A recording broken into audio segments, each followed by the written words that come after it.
Hello, my crafty peeps. It's Cheyenne from PixieCrafter.com. Welcome to Tips and Techniques Tuesday. I'm going to show you how to make these handy-dandy little references for all of your Stampin' pads, your Stampin' Right markers, and your papers. They are so handy. You're going to be so happy that you actually took the time to do this. For supplies, you're going to need your Stampin' trimmer. You will also need 2 sheets of Whisper White cardstock, 8.5 by 11. You're going to need a hole punch, an O-ring, and some sort of label punch, something that's big enough to punch out the paper. I'm also going to be using the Colorful Seasons stamp set today. It's so much fun. Let's get started. So I recorded most of this process and I decided to do a voiceover and speed it up so you didn't get bored to tears. Alright, so let's go over what I'm doing. Okay, so what you're going to do is on the 8.5-inch side of each of the pieces of paper, you're going to make 2 3/4-inch cuts. And you're going to make 3 of these. So you're going to have 3 2 3/4 by 11-inch sections. On the 11-inch side, you're going to make 1 1/4 cuts. Now this is going to end up with 8 pieces. So you're going to have 8 1 1/4 by 2 3/4 pieces from each of those 3 2 3/4 by 11 pieces. I know I just tossed out a lot of numbers there, but don't worry, I show you every step of the way. Now I did double up my cardstock at one point, and I tried to triple it up too, but I don't necessarily suggest that. 2 sheets, the Stampin' trimmer can cut through just fine, no worries there. So this is going to give you enough pieces to do all of the Stampin' Up colors. The 2 sets of in colors and all of the regals, brights, subtles, and neutrals. So that's pretty wonderful. So that's what you're going to do. You're going to cut up a bunch of these 1 1/4 by 2 3/4 rectangles. So now that we've finally got all of those cut, we are going to take and put a hole in each of these in the corner. I opted to do the corner, so it was just my preference. Wherever you want to, put a hole. And you're just going to continue to hole punch all of these. Now, if you choose not to put it on an O-ring, then you don't necessarily have to do this. I don't know how else you would put this together, but that's your choice, your option. So just continue to hole punch all of these, every last one of them. Just do it. Finally, the holes are all punched. So now I've decided to take a pretty solid stamp from the Colorful Seasons stamp set, this cute little leaf, and I am going through and I am stamping every single one of my colors, and then I'm taking my Stampin' Right marker and I'm going to write the name of the color with the bullet side, and then you're gonna see I later decide, you know what, I should swipe the brush tip on it too, so I do that too. So I stamp, and I'm cleaning my stamp in between with the Stampin' Mist and Stampin' Scrub. Love this. It really helped during this process. So stamp, and then write the name of the color with the Stampin' Right marker, and then do a swipe of the brush tip. And that is all I do for all of this. It was very time intensive, but it actually went by pretty fast. And I do have all of the stamp pads and the markers and all the colors too, which was, you know, very nice. I wasn't sure that I did, but I had at least a little bit of all of them. So this is going to be a wonderful reference for me. And let me tell you why I decided to do this in the first place, because I've been doing this for a little over a year now, and I have not yet done this. I was going through trying to decide on what color blue I should do. And I realized that I don't know. I haven't worked with a whole lot of my colors. I also realized that there's a lot of colors that I haven't actually used, so that's going to change. But I just wanted something where I could just let me look at all of the different blues and see which one I want. Let me hold it up to, you know, one of the other colors and see which one it's going to work the best with. All right, now I'm going to go ahead and say, too, you don't have to stamp, but it's also a good time to go ahead and practice your stamping. You could just do a direct to paper and just swipe it across the ink pad, and that's going to give you your ink color, too, without having to stamp. It's your choice, it's your preference. You can pick whatever stamp you want. You can pick whatever font you want, your handwriting or whatever, and just, go to town. All right, now this is going to go on for a long time. I'm going to end up showing you all the different colors because I thought that might be something that you want to see. If you don't, then feel free to speed ahead because we're going through all the colors. If you want to skip the colors, just go ahead and meet me at 13 minutes and 14 seconds, and then we'll continue on with the rest of the tutorial.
And we're back. So I went ahead and I punched out all the different cardstock in all the different colors with the decorative label punch. Again, this is discontinued, but there is the pretty label punch, which is very comparable. You can use any punch you have as long as it's going to give you a good idea of the color. So you have a big enough swatch to really see it. You could attach this to the back of the Whisper White cardstock. I chose to go ahead and keep them loose so that I can then have the option of taking them off if I need to, just to get a better idea of what colors I want to use.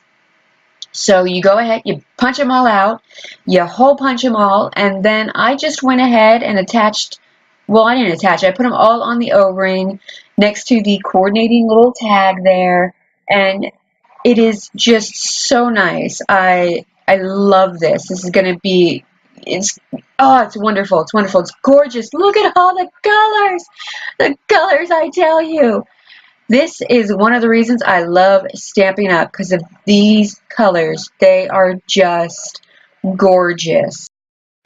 And you can see how you can pretty easily like design your own colors and match them up and have fun. And it's a wonderful reference. It's going to look great hanging on my wall. I love it. And that is it for today's project. I hope this has inspired you to go ahead and make your own color reference ring. All right. Thank you so much for watching. If you liked what you saw, please go ahead and like and subscribe. If you're already a subscriber, thank you so much for coming back and supporting my channel. Go ahead and leave any comments you have. I love reading them and getting your input. It really makes my day. A full list of the products I used can be found in the description bar below, along with links to my website, pixiecrafter.com. While you're there, you can sign up for my newsletter and birthday club. You can also go ahead and join my team of Pixie Crafters and become an independent Stampin' Up! Demonstrator. We have our Christmas in July promotion going on. There's some free goodies if you join in July. Let's see what else. You can also go ahead and find out how to get a catalog from me. Go ahead and follow me on Facebook and Instagram. If you want, you can go ahead and click on these other videos here. Thank you again for watching. Until next time, happy crafting. Bye!